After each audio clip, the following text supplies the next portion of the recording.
조갑제 TV 시청자 여러분 안녕하십니까?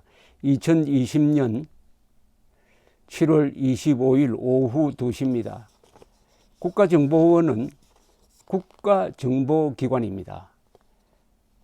여러 정보기관이 있는데 한 국가를 대외적으로 대표하는 정보기관을 가진 나라가 그렇게 많지 않습니다.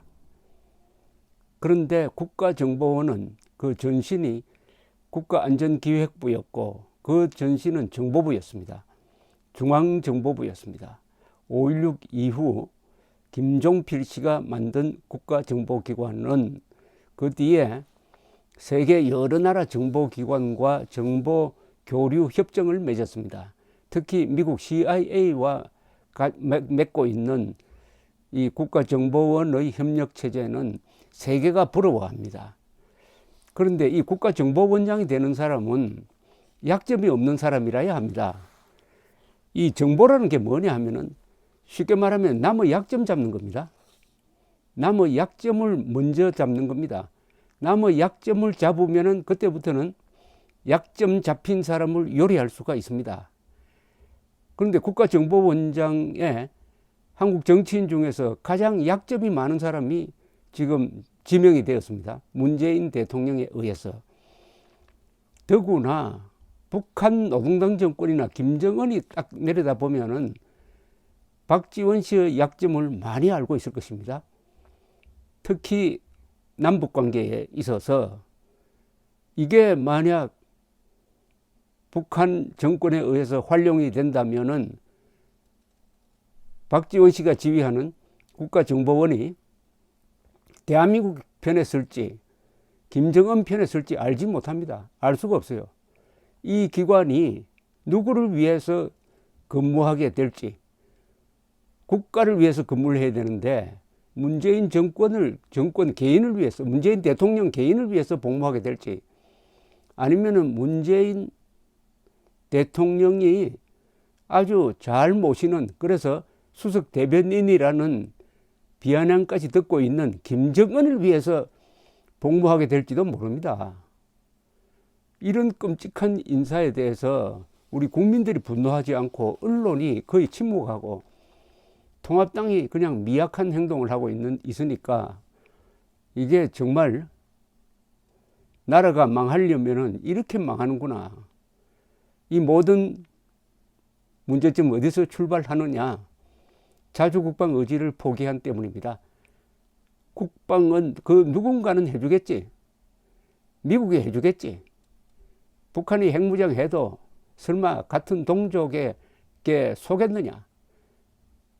미국이 가만히 있겠느냐? 이런 노예 근성을 가지고 방관자적 태도를 취하면서 그러다 보니까 자연히 반역자나 간첩에 대해서도 분노할 줄 모르고 경계할 줄 모르고 하는 이런 분위기 속에서 이런 망국적 인사가 이루어졌습니다. 박지원 씨는 딱 대북 송금 사건에 가장 중요한 역할을 했다는 거 요거 하나만 가지고도 결격 사유입니다. 그리고 돈 문제로 징역형을 살고 나왔다는 점 하나만으로도 결격 사유입니다. 안보상, 금전상 약점이 있는 사람이죠. 이상하게 돈과 관련되는 문제가 자주 드러납니다. 그런데 박지원 씨는 돈이 많은 사람이에요. 돈이 아쉽지 않고 먹고 살만한 사람이 왜 이렇게 돈과 관련된 이야기에 노출되느냐. 원세훈 국가안보원장 시절에 김대중의 미국 내 비자금 의혹을 조사를 했는데 그 조사 기록에도 박지원 씨가 이름이 등장합니다. 김홍업 및 박지원 비자금 관리자 이모 씨 이렇게 나옵니다. 미국 내 박지원 비자금을 관리하는 이모모라고 딱 특정을 한 보고서도 있습니다. 그게 국정원에서 조사한 겁니다. 그런데 그 국정원의 장으로서 박지원 씨가 가면은 그 기록이 어떻게 되겠습니까? 그것보다는 다소 까십거리 같은 이야기를 하나 소개해 드리겠습니다. 2003년에 그 유명한 대북 송금 사건 수사를 특검이 하고 그 다음에 다시 검찰이 받아가지고 수사를 합니다. 그 수사 기록입니다. 언제 작성된 거냐? 2003년 8월 19일 대검찰청 중앙수사부 제1과 조사실에서 검사 남기춘은 검찰 주사 민병천을 참여하게 하고 피의자 박지원에 대하여 아래와 같이 신문하다. 그 중에 흥미로운 걸 제가 하나 소개해 드리겠습니다. 검사가 묻습니다. 피의자는 청와대 공보수석 비서관, 문화관광부 장관 등으로 근무할 당시 어느 호텔, 일단 익명으로 하겠습니다. 어느 호텔, 그 세 글자입니다. 세 글자. 한번 상상을 해 보십시오. 서울 도심에 위치한 세 글자 호텔. 어느 호텔 객실은 피의자가 원하는 때면 아무 때나 예약을 하고 사용할 수 있었지요? 라고 묻습니다. 박지원, 예. 그 호텔 사장 김뭐뭐가 편리를 봐주어서 사용한 적이 있습니다. 검사가 또 묻습니다. 피의자는 그와 같이 객실을 사용한 요금은 지불하였나요? 박지원, 객실을 사용할 때 식사를 하는 경우가 있었는데 식사비는 지불하였습니다만 객실료는 지불하지 않았습니다. 검사, 피의자가 호텔 객실을 요금도 지불하지 않고 무상으로 사용한 것은 모두 몇 번이나 되는가요? 답, 몇 번인지는 기억나지 않습니다. 이때부터 이제 검사가 자료를 가지고 묻습니다. 검사의 질문입니다. 호텔 사장인 김某某의 진술에 의하면 피의자는 1999년 3월 말경 처음 호텔 객실을 무상으로 사용한 것을 시작으로 문화관광부 장관으로 취임한 1999년 5월경까지는 월 1, 2회, 문화관광부 장관으로 재직하던 1999년 5월경부터 2000년 9월경까지는 월 3, 4회 사용하였다고 하고 그 후 대통령 비서실 정책기획수석 비서관과 정책특보로 재직하던 기간에는 월 6 내지 7회, 대통령 비서실장으로 재직하던 기간에는 월 8, 9회 정도를 사용하였다고 하며 피의자가 사용한 룸은 침실과 거실이 나뉘어져 있는 비즈니스 룸으로 일일 사용료는 정가로 1박 40만 원을 사용하여 그 사용료는 모두 합하면 1억 원 가량이 된다고 하고 피의자는 위와 같이 사용한 호텔 객실 요금을 모두 면제받아 그 사용료 상당의 이익을 본 것으로 판단되는데 어떤가요? 이렇게 물어요. 박지원 씨는 이렇게 답합니다. 김 사장이 그렇게 진술하였으면 맞을 겁니다.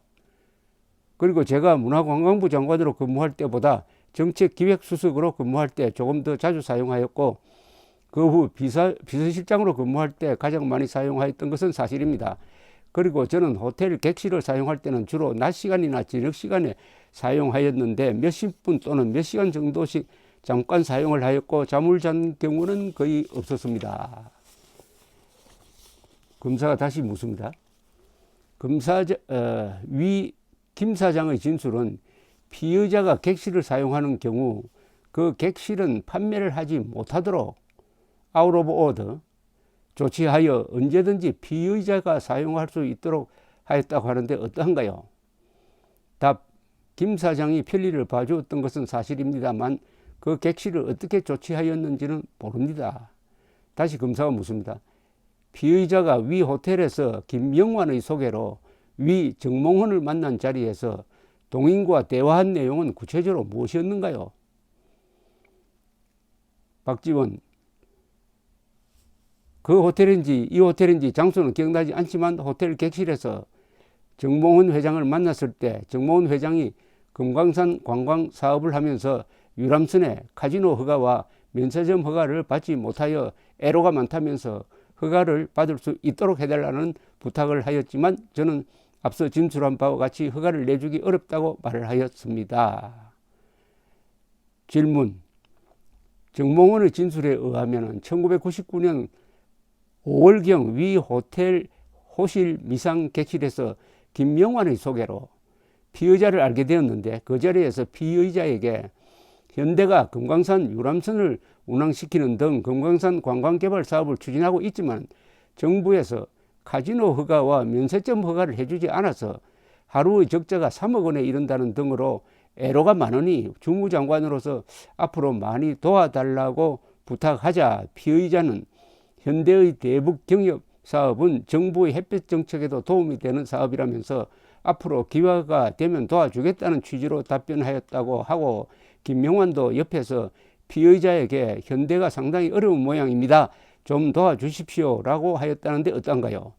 답. 제가 김명환과 같이 카지노 허가와 면세점 허가 문제로 정몽헌 회장을 만났던 것은 6.15 정상회담 이후에 만났던 것이지 그 전에는 만나지 않았습니다. 등등 이런 이야기가 진행됩니다.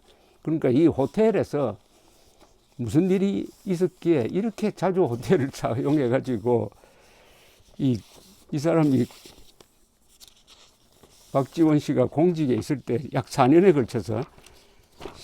걸쳐서 호텔을 1억 원어치나 공짜로 사용했는지, 거기서 그 객실을 이용하면서 정말 나라를 걱정하고 했는지 아니면은 개인의 사적 이익을 도모했는지 그게 궁금하고, 국가 예산도 있는데 또 개인적으로 돈이 없는 사람도 아닌데 호텔을 1억 원어치나 공짜로 사용한다는 것은 과연 이게 국가정보원장으로서 자격이 있는 건지, 그 수많은 약점 중에 이 약점은 좀 작은 약점인 것 같기는 하지만은, 작은 약점이든 큰 약점이든 국가정보원장에는 특히 국내외의 적과 치열하게 대결하면서 대한민국의 안전과 국민들의 생명재산 자유를 지켜야 될 그 국정원장 자리에 이렇게 약점이 많은 사람이 들어가면은 약점이 잡혀가지고 그 약점이 화근이 되어가지고 결국은 정보 판단을 그르치고 정보 관리를 잘못하게 되고, 아니면 적에게 협박당할 수도 있고 등등 해서 국가정보기관이 아니라 그 정보기관이 어떤 개인이나 정권 수호기관으로 전락할 때 과연 남북관계에서 국가와 국군과 국민과 국익이 손상되지 않겠느냐 하는 점을 이번 청문회에서 치열하게 따져야 될 것입니다. 감사합니다.